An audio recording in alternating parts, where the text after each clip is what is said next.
بسم اللہ الرحمن الرحیم۔ ناظرین السلام علیکم۔ آج کا جو واقعہ ہے حضرت عیسیٰ علیہ السلام کی پیدائش کا ہے، تو چھوٹی سی گزارش ہے، مکمل ویڈیو دیکھیے گا۔ حضرت عیسیٰ علیہ السلام بنی اسرائیل میں پیدا ہونے والے آخری نبی تھے۔ آپ نے اپنی قوم کو حضرت محمد مصطفیٰ صلی اللہ علیہ وسلم کی آمد کی خوشخبری دی۔ قرآن کریم میں ارشاد ہے، اور جب عیسیٰ نے کہا اے بنی اسرائیل، میں تمہارے پاس اللہ کا بھیجا ہوا آیا ہوں اور ایک پیغمبر کی جو میرے بعد آئے گا جس کا نام احمد ہوگا بشارت سناتا ہوں۔ حضرت عیسیٰ علیہ السلام کے بعد تقریباً 600 سال تک کوئی نبی نہیں آیا۔ پھر اللہ تعالیٰ نے ہمارے پیارے آقا حضرت محمد کو سارے جہانوں کے لیے رحمت بنا کر بھیجا اور ان پر آخری آسمانی کتاب قرآن مجید نازل فرمائی۔ حضرت عیسیٰ علیہ السلام پر انجیل نازل فرمائی گئی۔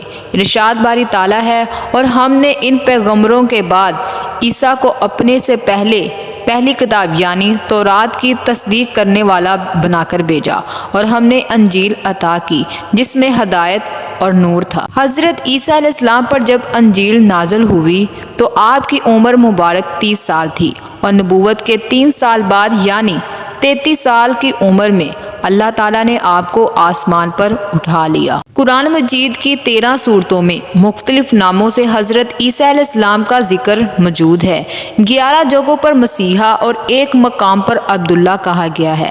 قرآن کریم کی 19ویں سورہ مریم حضرت عیسیٰ علیہ السلام کی والدہ کے نام پر ہے، جس میں حضرت مریم بنت عمران اور حضرت عیسیٰ علیہ السلام کا قصہ تفصیل کے ساتھ موجود ہے۔ اس کے علاوہ قرآن کریم کی 3 سورہ العمران حضرت مریم کے والد ماجد کے نام سے منسوب ہے، جس میں حضرت مریم کی پیدائش کا واقعہ بیان کیا گیا ہے۔ سورہ مریم کی آیت 16 سے لے کر 35 کے درمیان حضرت عیسیٰ علیہ السلام کی پیدائش کا ذکر فرمایا گیا ہے۔ ایک دن وہ مسجد کے مشرقی کونے میں عبادت یا کسی اور مقصد کے لیے تشریف لے گئی اور پردہ کر لیا۔ حضرت مریم تنہا عبادت کر رہی تھی کہ اچانک حضرت جبرائیل انسانی شکل میں تشریف لائے۔ حضرت مریم نے ایک اجنبی شخص کو یوں اپنے قریب دیکھا تو وہ گھبرا گئی اور کہنے لگے، میں تجھ سے پناہ چاہتی ہوں، اگر تو اللہ سے ڈرتا ہے تو یہاں سے چلا جا۔ حضرت جبرائیل نے فرمایا، تم مجھ سے ڈرو نہیں، میں تو پروردگار کا بھیجا ہوا فرشتہ ہوں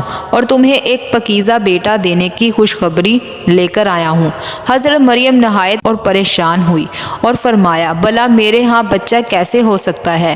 مجھے تو کسی انسان نے ہاتھ تک نہیں لگایا اور نہ ہی میں بدکار ہوں۔ حضرت جبرائیل نے فرمایا، ہاں بات تو یہی ہے، لیکن اللہ تعالیٰ فرماتے ہیں یہ میرے لیے بہت آسان ہے اور ہم اسے اپنی قدرت کے لیے نشانی بنانا چاہتے ہیں۔ اس سے قبل ہم نے تمہارے باپ آدم کو مرد اور عورت کے بغیر اور تمہاری اماں حوا کو صرف مرد سے پیدا کیا، اور اب عیسیٰ علیہ السلام کو پیدا کر کے چوتھی شکل میں بھی پیدا کرنے پر اپنی قدرت کا اظہار کرنا چاہتے ہیں، اور وہ ہے صرف بغیر مرد کے پیدا کرنا۔ دراصل اللہ تعالیٰ تو ہر چیز پر قدرت رکھنے والا ہے، وہ جب جہاں اور جس طرح چاہے پیدا کر سکتا ہے۔ وہ بے جان چیز سے جاندار کو پیدا کر سکتا ہے اور جاندار سے بے جان کو۔ بیٹے کی بشارت کے بعد حضرت جبرائیل نے آپ پر پھونک ماری اور وہاں سے چلے گئے۔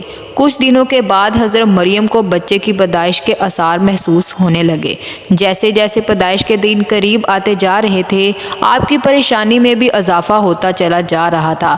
جب پیدائش کا وقت قریب آیا تو آپ لوگوں کے خوف سے بیت المقدس سے تقریباً 9 میل دور جنگل کی طرف نکل گئی اور وہاں ایک کھجور کے درخت سے ٹیک لگا کر بیٹھ گئی، اور اتنی تکلیف اور شدت دنیا والوں کے خوف سے آپ کہنے لگی، کاش میں اس سے پہلے ہی مر گئی ہوتی اور لوگوں کی یاد بھی بلی بصری ہو جاتی۔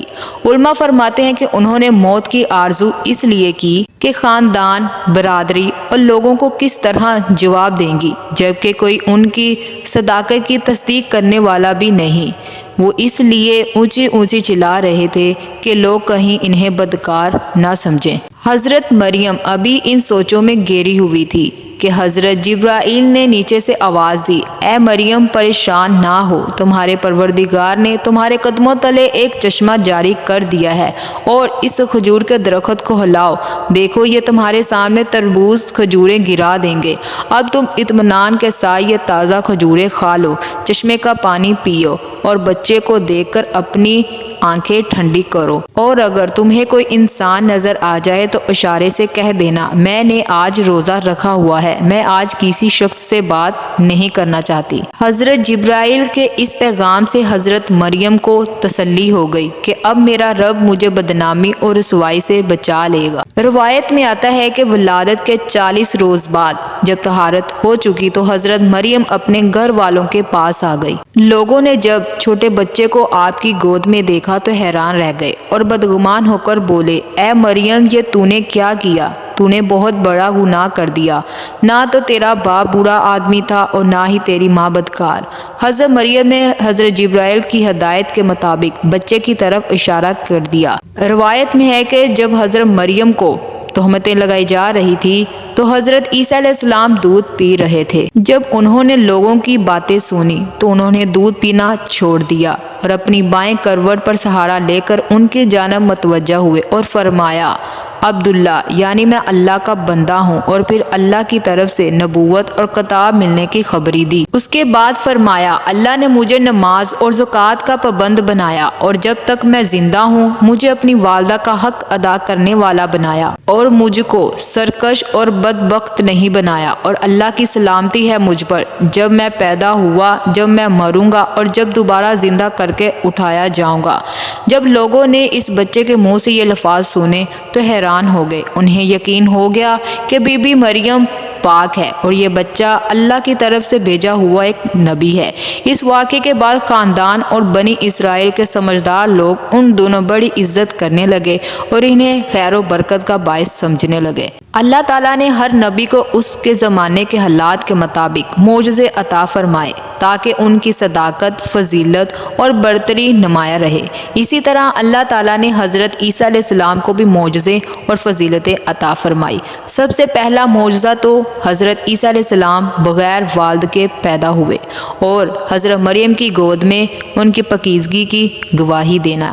مٹی کے پرندے بناتے، ان پر پھونک مارتے، وہ اللہ کے حکم سے پرندہ بن جاتا۔ اللہ کے حکم سے مریضوں کو صحت یاب کرتے، مردوں کو زندہ کر دیتے، لوگ جو کچھ گھروں سے کھا کر آتے اور جو کچھ اپنے گھروں میں ذخیرہ کرتے اس کی تفصیل بتا دیتے۔ اللہ تعالیٰ نے یہودیوں کی پھانسی سے بچا کر آپ کو سلامت آسمان پر اٹھا لیا۔ قیامت کے قریب دوبارہ دنیا میں تشریف لائیں گے اور لوگوں سے کلام کریں گے۔ آپ مسلمانوں کے ساتھ مل کر جہاد کریں گے، دجال کو قتل کریں گے، زمین پر ہر طرف برکت ہوگی اور امن ہوگا اور دنیا میں صرف اسلام رہ جائے گا۔ تو ناظرین، یہ تھی آج کی ہماری ویڈیو اچھی لگی ہو تو میرے چینل کو سبسکرائب، ویڈیو کو لائک کر دیں۔ اللہ حافظ۔